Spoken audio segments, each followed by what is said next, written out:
A spark can ignite disaster. Can the team endure the coming trials? Can loyalty and teamwork survive the pressure in Dispatch Episodes 3 and 4? Episodes 3 and 4 of Dispatch pick up right where things left off, following Robert Robertson and his chaotic Z-Team as they continue their unpredictable work at SDN.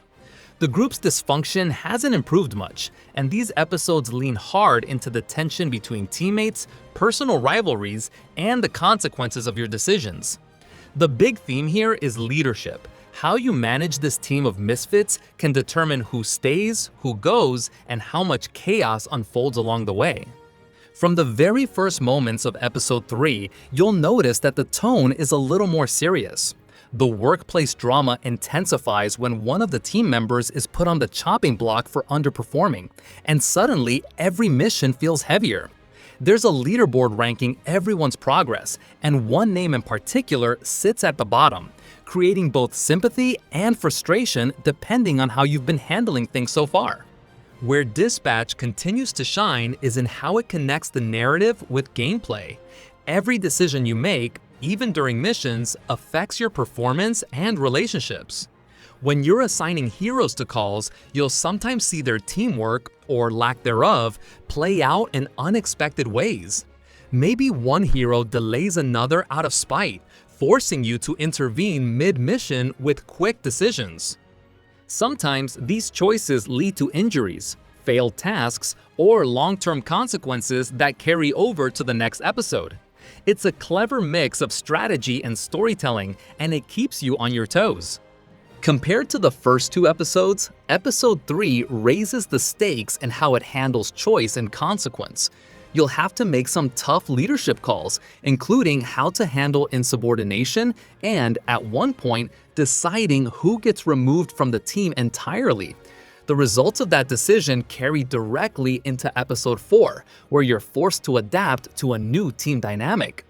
It's a bold narrative move that genuinely changes how you play, even if you're left wondering what might have happened if you'd gone the other way. Episode 4 adds new layers of complexity, both emotionally and in terms of gameplay. There's a heavier focus on relationships, particularly Robert's potential romantic paths, which come to the forefront in a way that feels surprisingly natural. The writing here balances humor, tension, and heartfelt moments without feeling awkward or forced. There's also an unmistakable maturity to the tone, as the game isn't afraid to explore deeper character emotions while still maintaining its charm. Now, let's talk about pacing. While the story and dialogue remain sharp, the episodes feel shorter than they should be. You're already halfway through the full game by the end of Episode 4, but it doesn't feel like the characters have been explored deeply enough yet. The pacing makes you wish for more one-on-one moments, more downtime, and a bit more breathing room to let the drama sink in. Some of the toughest decisions might have hit harder if the game had spent a little more time building those relationships. That said, the dispatching system, the game's signature gameplay mechanic, continues to be a highlight. Assigning heroes to calls, analyzing their abilities, and managing their stamina feels as satisfying as ever. Every hero has unique traits that can influence outcomes. For instance, placing certain characters together can trigger combo abilities, while others unlock special skills that make missions easier or more rewarding. You'll even get opportunities to train your heroes mid-shift, unlocking new powers that directly improve performance on the job.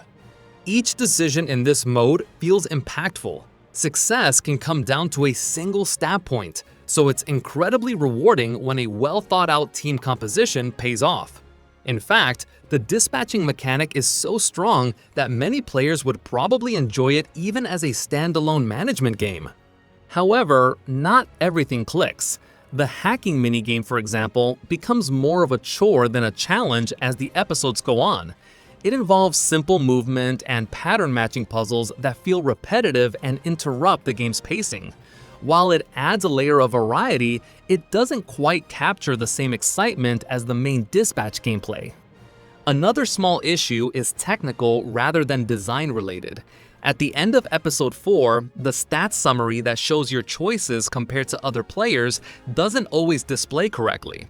Some results might not reflect what you actually did during the episode. It's not game-breaking. Hopefully, this will be fixed in future updates. Story-wise, the halfway point leaves things on a high note. Without spoiling anything, the ending of episode 4 presents one of the toughest choices yet, one that will definitely make players second-guess themselves. It's the kind of decision that could split the story in dramatically different directions or, depending on how the developers handle it, turn out to be more surface level. The next batch of episodes will decide how meaningful these choices really are. If the game can maintain the emotional weight, strong writing, and creative gameplay from these chapters, and improve its pacing, it could easily end up being one of the standout narrative games of the year. But that's a big if. The story-driven format doesn't leave much room for weak writing or filler content. If the later episodes stumble, it could undermine all the excellent setup built so far.